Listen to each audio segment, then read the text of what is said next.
Lorsque les gens s'habillent d'une certaine manière, ça peut être une forme de rébellion.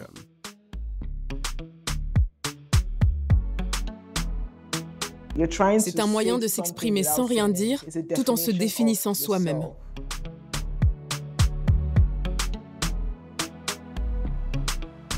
L'afrofuturisme est un mélange entre le passé, le présent et le futur.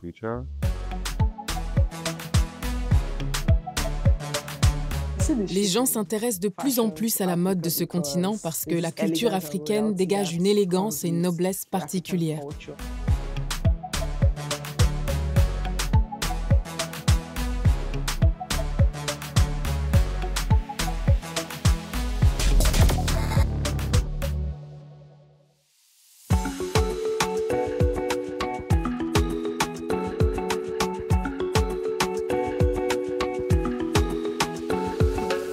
Lagos est le cœur battant du Nigeria. C'est ici que tout se passe.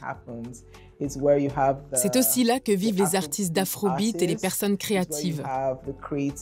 Lagos dégage cette atmosphère qui vous donne envie de devenir quelqu'un et d'avoir un but dans la vie.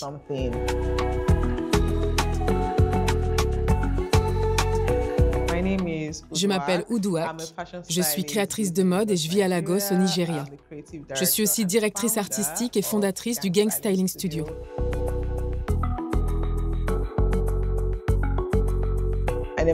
Je n'ai jamais aimé la mode. Je ne me suis jamais considérée comme quelqu'un de particulièrement stylé ou qui avait l'œil pour ce genre de choses. Je ne me suis jamais sentie très créative non plus. Tout a commencé pour moi parce qu'il fallait que je gagne ma vie. À Lagos, on ne peut pas rester sans rien faire.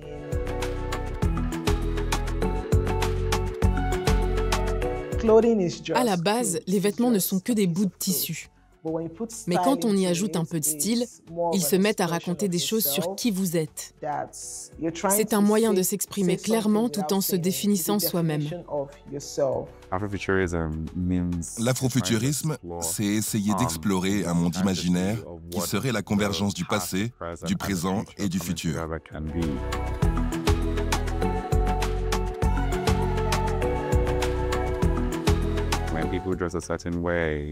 Lorsque les gens s'habillent d'une certaine manière, ça peut être une forme de rébellion. Et il peut s'agir d'une rébellion au sujet de la sexualité ou encore contre les normes religieuses. À mon sens, c'est la manière la plus simple d'exprimer ce qu'on ressent.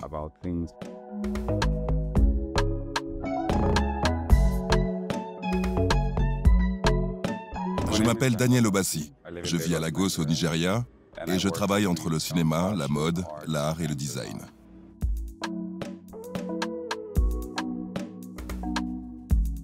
Nous avons tous traversé une phase où on ne s'intéressait pas aux traditions. C'était considéré comme ringard. Mais j'ai envie d'intégrer ces traditions au monde contemporain et de ne pas renoncer à notre héritage.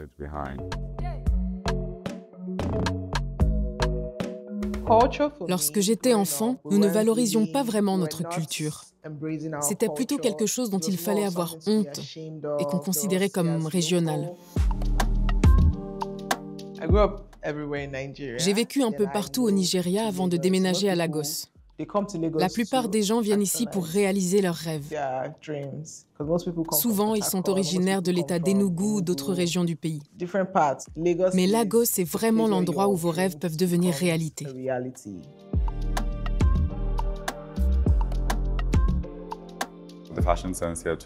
Ici, la mode est très variée, très personnelle. J'ai l'impression que les gens portent toujours sur eux un petit morceau de leurs origines.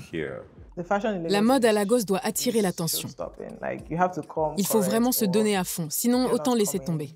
Même si vous vous habillez de manière décontractée, votre tenue devra tout de même être canon.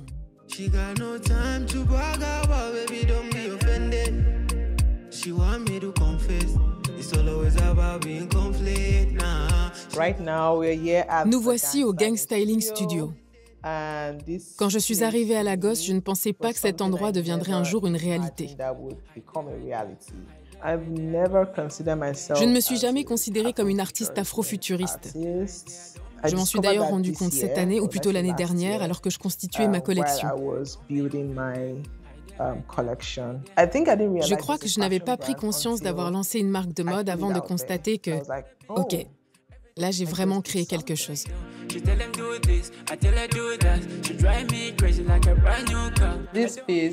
J'ai baptisé cette pièce « Les atours de la jeune fille ». J'ai voulu y intégrer des éléments vestimentaires propres à la famille royale du peuple Igbo.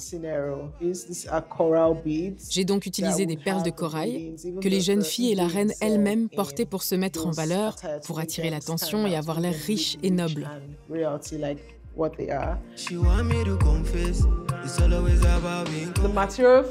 J'ai acheté le matériel nécessaire à la fabrication de cette pièce au marché de Lagos Island. Mais on trouve des perles de corail un peu partout à Lagos et dans tout le Nigeria.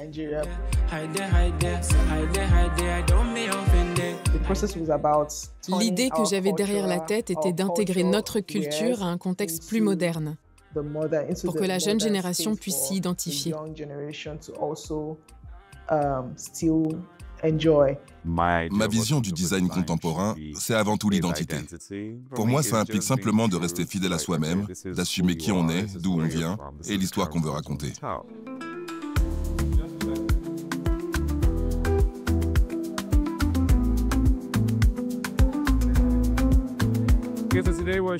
Aujourd'hui, on réalise un shooting photo pour le magazine Outlander.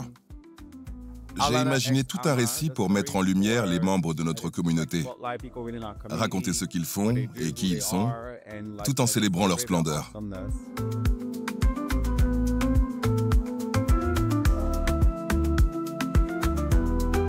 J'ai récemment aménagé moi-même mon espace de travail. C'est le studio Ama. Le plus important pour moi, c'est de collaborer avec des artisans locaux. J'ai aussi envie de créer un équilibre entre tout ce qui est rétro et futuriste.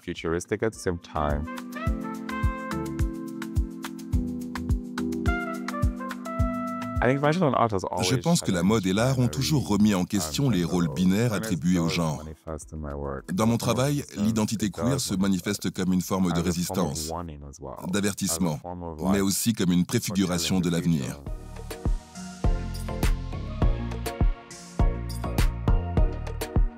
L'afrofuturisme a joué et continue de jouer un rôle très important pour les femmes noires, en nous plaçant au premier plan.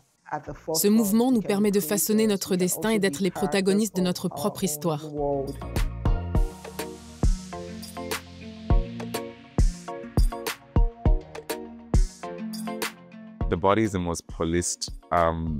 Le corps est l'entité la plus contrôlée au monde. Nos corps sont même surveillés chaque jour. Et en fonction du genre auquel on appartient ou auquel on s'identifie, c'est vraiment le sujet dont on parle le plus.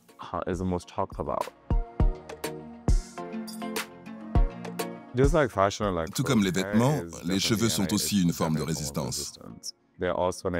C'est même un signe distinctif qui tend à renforcer l'idée que la beauté africaine est naturelle.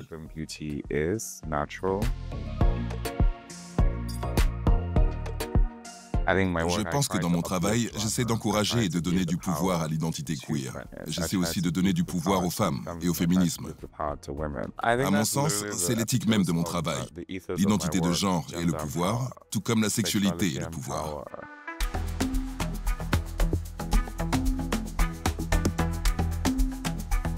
Daniel est quelqu'un d'incroyable. Même une artiste comme Beyoncé a reconnu son potentiel et l'a contacté. Ils ont collaboré pour les visuels de Black is King et tout le monde s'en est inspiré parce qu'on y voit vraiment comment la culture africaine et noire a été modernisée. Le rôle de la diaspora africaine dans le développement de l'afrofuturisme est très important. De nombreuses personnes issues de la diaspora ont aujourd'hui accédé à des postes de pouvoir et prennent au quotidien des décisions qui ont un impact sur le monde entier. Pourtant, je pense que notre histoire et notre identité pourraient être bien mieux préservées. Le récit colonial que je déconstruis en permanence et dont je ne cesse de parler n'est autre que le racisme. Je suis en lutte au quotidien contre les séquelles de l'endoctrinement colonial. Et nous essayons constamment de désapprendre ce qu'on nous a enseigné.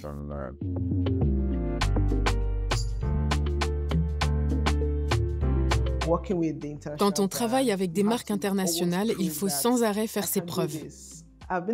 J'ai participé à de nombreuses productions pour des clips musicaux. J'ai adoré tous les clips sur lesquels j'ai travaillé, mais mon préféré reste Point and Kill, une collaboration entre Little Simz et Obong Jayar.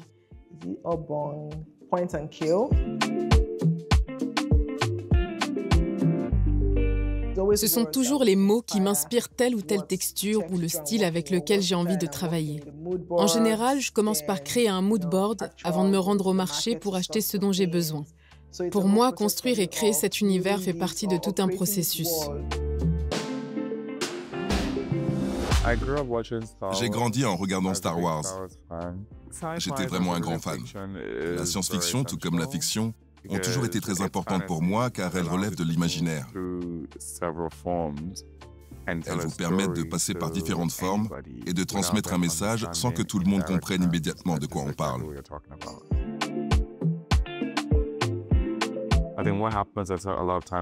Je pense que souvent, on s'attend à ce que tous nos rêves se réalisent d'un seul coup. Alors qu'en réalité, mieux vaut y aller étape par étape. On a beau continuer à rêver, les prix de l'essence, du diesel et des denrées alimentaires n'ont pas changé. Mais l'art est une échappatoire.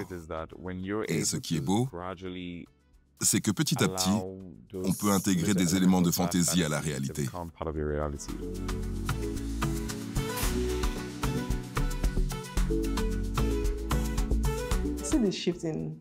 Les gens s'intéressent de plus en plus à la mode de ce continent parce que la culture africaine est riche.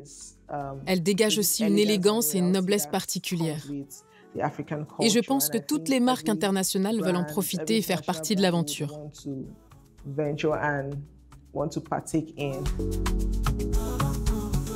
Dans les années à venir, nous verrons émerger de plus en plus de stylistes et de créatifs originaires d'Afrique. Nous verrons aussi davantage de technologies africaines.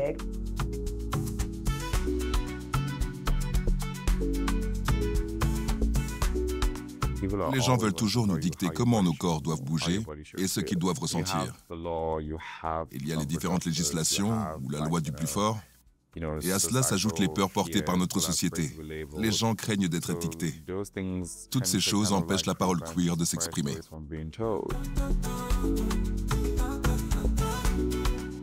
L'afrofuturisme est une alliance entre le passé, le présent et le futur. C'est comme si on peignait une image de quelque chose dont les gens parlaient dans le passé et que l'on souhaiterait voir se concrétiser à l'avenir. C'est aussi un espace où chacun est respecté pour ce qu'il est et où tout le monde est libre de choisir sa manière de s'identifier. Et à mon sens, c'est ce qui fait la beauté de la mode.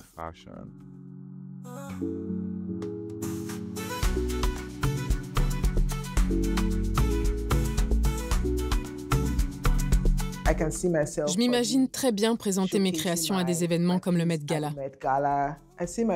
J'espère aussi qu'à l'avenir, mes vêtements seront portés par des célébrités que je n'aurais jamais osé approcher. En tout cas, c'est dans ces sphères-là que j'imagine ma marque Nuance Nook, ainsi que toutes les personnes créatives et noires. Parce que c'est aussi une bonne chose de voir mes compatriotes africains ou mes amis noirs sous les feux des projecteurs. In that limelight.